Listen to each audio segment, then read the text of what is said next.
jrobi, I wanted to comment on your game you played against onlyone. The first comment I want to make is that when you give the game a score, you should give the names, white being first, and that is, you should give the score as jrobi versus onlyone, and not the other way around, which you did. Okay, but that's a minor point. Let's go into the game. e4, knight f6, e5, knight d5, and here you play bishop to c4. Now, I would say that this gives black an option he shouldn't have. And why is that? Well, in these kind of positions, white wants to play d4, and he wants to play d4 to be able to control e5 and also control c5. d4 is a nice move. It's a developing move because you open up lines all the way, and you take control of the center and everything like that, and because black in the other kind's defense lets you take control of the center, I think you should. It's not a problem. He can attack it, yes, and he will, but I think you should. You will get the space advantage.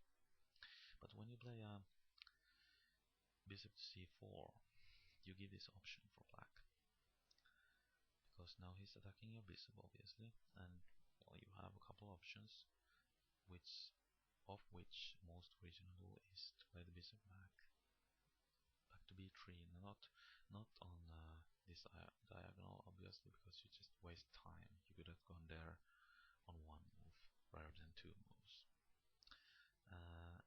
I'm going to go into your line later. Now, just to give this why this move isn't just hot. This move order isn't such hot. And the reason is he has this c5 move here. Now he's hindering your d4, because he could just exchange and you wouldn't have the support to e5, and maybe your e5 pawn will get weak here. Okay, just to give you this idea. Alright. You play bishop takes f7, and this is perhaps too early. You should develop first, attack then. You felt you're rushing into things, and later on you say you land the check. You kind of want to go this, you want to attack, boom, right away, like just wait, skin sets, boom, attack now, give me everything. And that's a nice attitude, but you have to learn some patience in chess.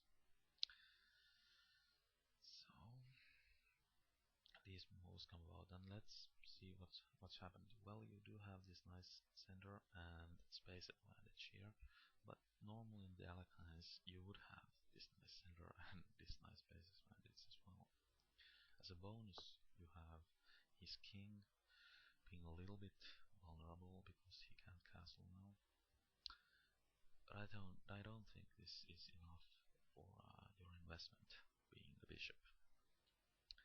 Here you play reasonable moves, developing, and here you point out that you shouldn't exchange because it helps black go into this castle position. Now, this is not the most important thing about this. The most important thing is that you shouldn't trade when being down in material, and the queen is a very valuable piece, so you shouldn't trade it. And you don't. Queen to g3 is a good move here.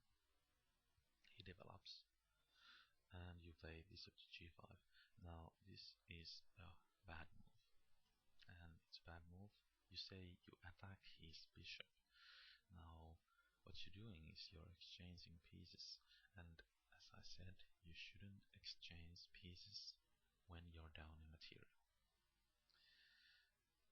And also, look at this position and look at this position. Here it's your move. White is moving. You should play this move. And here it's black's move, so you lost the tempo and you've exchanged pieces, which, as I said, isn't a good idea. But fortunately for you, black isn't playing development moves.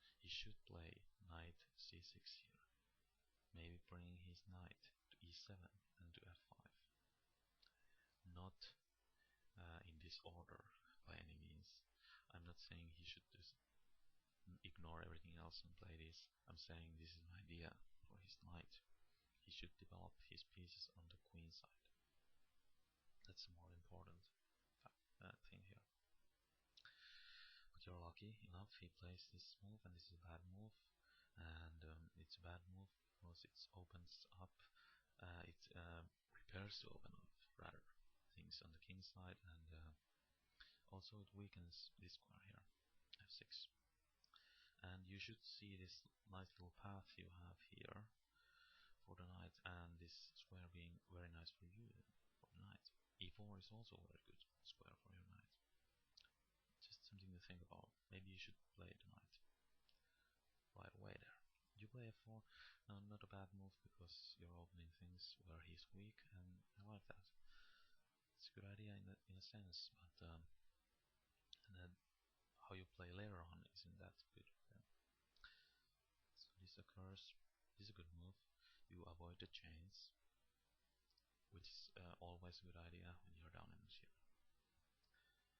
And here you go wrong. You shouldn't just land checks when you have the opportunity. You have to have some idea.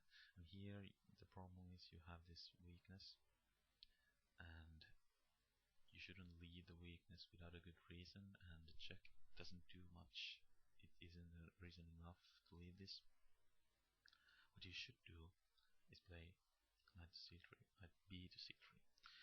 And what this is doing is it's creating a trap, because if he plays any old move, like knight to c6, a reasonable looking move, you play this fork. Forking the queen on f6. Why is this a fork? Well, he goes back, and now you have this, this fork. So that's why this was a fork. Right? That's what you should have done.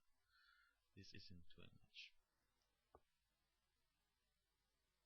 And even though you played this, you shouldn't exchange. You should just go back with the queen, something like f3, you know. But you shouldn't exchange being down in material. You do. And here again you say just land the check. And why would you do that? It doesn't do much. Now look, you went from this position to this position. So you just lost time with the rook. And his king is on a better square than where it was. Alright? And also you shouldn't exchange here. Just when you're down in material, don't exchange and don't play unnecessary checks. That's the main points I'm trying to get across here. Alright? Well, good luck for you for your later games. I think